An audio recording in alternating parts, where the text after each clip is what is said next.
சங்கீதம் 23 கர்த்தரின் மேய்ப்பராக இருக்கிறார் தாட்சியடை. நல்ல கவனிங்க. இந்த கிறிஸ்து பிறப்பு நல்ல நாளில் இயேசு எப்படி பிறந்திருக்கு? நமக்காக ஒரு மேய்ப்பனாய் பிறந்திருக்கிறார். அல்லேலூயா. ஒரு மேய்ப்பன் செய்யக்கூடிய ஒரு 3 விஷயத்தை நான் உங்களுக்கு சொல்லிட்டு அடுத்த பகுதிக்குள்ள கடந்து செல்கிறேன். எரேமியா தீர்க்கதரிசன புஸ்தகம் 31வது அதிகாரம் 10வது வசனம் வாசித்து பார்க்கலாம். எரேமியா 31:10, எசேக்கியேல் 34:5 எடுத்துக்கலாம். எரேமியா 31:10, எசேக்கியேல் 34:5. ஜாதிகளே, நீங்கள் கர்த்தருடைய வார்த்தையை கேட்டு தூரத்தில் உள்ள தீவுகளில் அறிவித்து இஸ்ரவேலரை சிதறடித்தவர் அதை சேர்த்து கொண்டு ஒரு மேய்ப்பன் தன் மந்தையை காக்கும் வண்ணமாக அதை காப்பார் என்று சொல்லுங்கள். அல்லேலூயா. அப்ப இந்த காலையில் தேவன் நமக்கு கொடுத்த நற்செய்தி என்ன? ஒரு மேய்ப்பன் எப்படி தன் மந்தையை காப்பாரோ அதே போல நானும் உங்களை காப்பேன். ஆமென். இந்த வார்த்தை போதாதா? ஆமென். எப்படி ஒரு மேய்ப்பனுக்கு மந்தையை காக்க வேண்டும் என்ற பொறுப்பு இருக்கிறதோ அதே போல இயேசு கிறிஸ்துவுக்கு ஒரு பொறுப்பு உண்டு. நம்முடைய மந்தையை நிச்சயமா அவர் என்ன செய்வார்? காப்பார். ஆமென். அல்லேலூயா. கர்த்தர் நம்முடைய போக்கை வரத்தை இது முதற்கொண்டு என்னென்றைக்கும் காப்பார். அவர் காக்கிற தேவன். ஆமென். அல்லேலூயா. அல்லேலூயா. எசேக்கியேல் 34:5 கூட வாசிக்கலாம். மேய்ப்பன் இல்லாததினால் மந்தைகள் சிதறுண்டு போனவைகள் காட்டு மிருகங்களுக்கு எல்லாம் இரையாயின. நல்லா கவனித்து பாருங்க. ஒரு மேய்ப்பன் இருந்தா மந்தை என்ன செய்திருவாரு? அழகாய் காத்துக் கொள்ளுவார். மேய்ப்பன் இல்லாத போது ஆடுகள் என்ன ஆகுது? சிதறி ஓடுது. சிதறியோட ஆடுகளை காட்டு மிருகம் சும்மா விடுமா? குறிப்பாத்து காத்திருந்த நேரத்துல மேய்ப்பனும் போயிட்டாரு.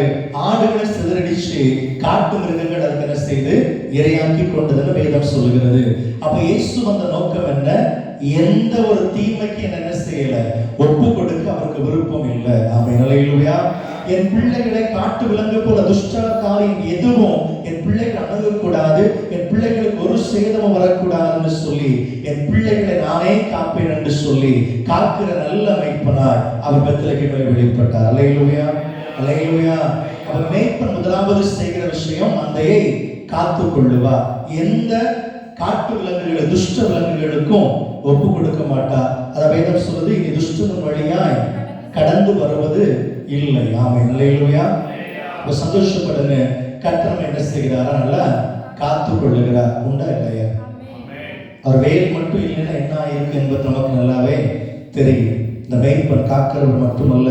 எசேக்கியேல் 34:8 கூட வாசிக்கலாம். எசேக்கியேல் 34:8.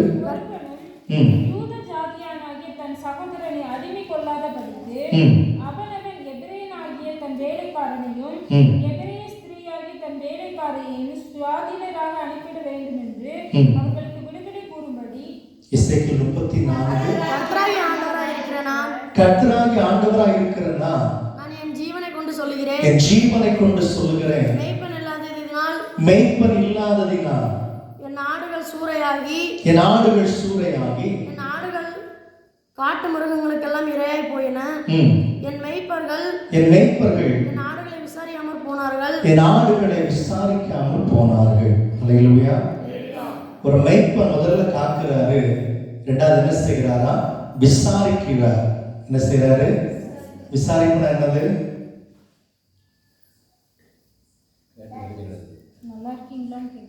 நல்லா இருக்கீங்களா? Very good. உடம்பு சரியா மற்றவங்க பேசுங்க, என்னதான் கேட்பீங்க? 2 பேரும் பேசும்போது திடீர்னு பார்க்கும்போது என்ன பேசுவீங்க? என்ன விசாரிப்பீங்க? வீட்டில் நல்லா இருக்காங்களா? பொண்டாட்டி பிள்ளைங்க நல்லா இருக்குதா? சும்மா பேசுங்க, பரவாயில்ல. அப்படித்தான் விசாரிப்பாங்க. சுகசெய்தி விசாரிப்பாங்களா? கொஞ்சம் முகத்தை கொஞ்சம் வாட்டலா வச்சிருந்தீங்க என்ன கேட்பாங்க? என்னாச்சு? உடம்பு சரியில்லையா? உடம்புக்கு இது பிரச்சனையா? வீட்டில் இது பிரச்சனையா? லேசா மூஞ்சி தூக்கிட்டா 10 கேள்வி கேட்பாங்க. நீங்க பதில் சொல்லணும்னு திரும்ப கேட்பாங்க. சரிதானா? நல்லாக விசாரிக்கிற நல்ல மேய்ப்பனையாரு இயேசு மாத்திரமே. அல்லேலூயா. அங்க முகத்தை நான் காட்டணும்னு அவசியம் இல்லை. நான் வீட்டுக்குள்ள இருந்தா உள்ளத்தை பார்த்தே சொல்லிடுவாரு, என் பிள்ளை அழுதுட்டு இருக்குது, என் பிள்ளை துக்கமா இருக்குது, என் பிள்ளைக்கு ஏதோ தேவைப்படுது, என் பிள்ளைக்கு இப்போ ஒரு உதவி தேவைப்படுது, என் பிள்ளைக்கு ஏதோ ஒரு தடங்கள் இருக்குதுன்னு சொல்லி அறிந்து விசாரித்து தேடி வந்து உதவி செய்கிறவர். ஆமென். அல்லேலூயா. அல்லேலூயா. அங்கே ஆடுகளை குறித்து பார்க்கிற போது நொண்டி நொண்டி நடக்கிற ஆடுகள் உண்டு, கரவல் ஆடுகள் உண்டு, சினை ஆடுகள் உண்டு. எல்லாத்தையும் பார்க்கிற நொண்டி நொண்டி நடக்குதுன்னா அதை போய் பார்த்து உனக்கு என்ன ஆச்சுன்னு சொல்லி பார்த்து அந்த காயத்தை கட்டி தோளுக்கு மேல போட்டுட்டு போகக்கூடிய விசாரிக்கிற நல்ல மெய்ப்பராம் நிலையிலுயா. அப்ப இந்த கால வேளையில கிறிஸ்து பிறந்த நாட்களிலே கொண்டாடி கொண்ட நம்ம வாழ்க்கையில என் ஆண்டவர் பேசிக் கொண்டிருக்கிறார். நான் உன்னை காத்துக் கொள்ளுவேன், நான் உன்னை விசாரிப்பேன். நாம நிலையிலுயா. இனி உங்க காரியத்தை யாரும் கேட்கல, யாரும் விசாரிக்கல நீங்க சொல்லக்கூடாது. ஏன்? நீங்க ஆண்டவருடைய பாதத்துல உங்க காரியம் என்னவோ அதை போய் சொல்லுங்க, அவர் கண்டிப்பா விசாரிப்பார். நாம நிலையிலுயா. நம்பிக்கை இருக்கா?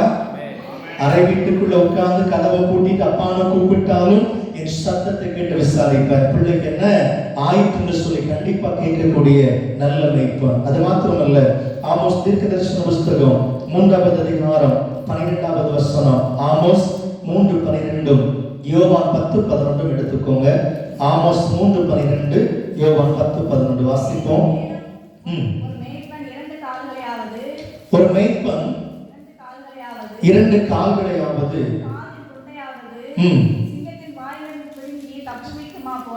சிங்கத்தின் வாயிலிருந்து பிடுங்கி தப்புவிக்குமா போல இஸ்ரவேல் புத்திரர்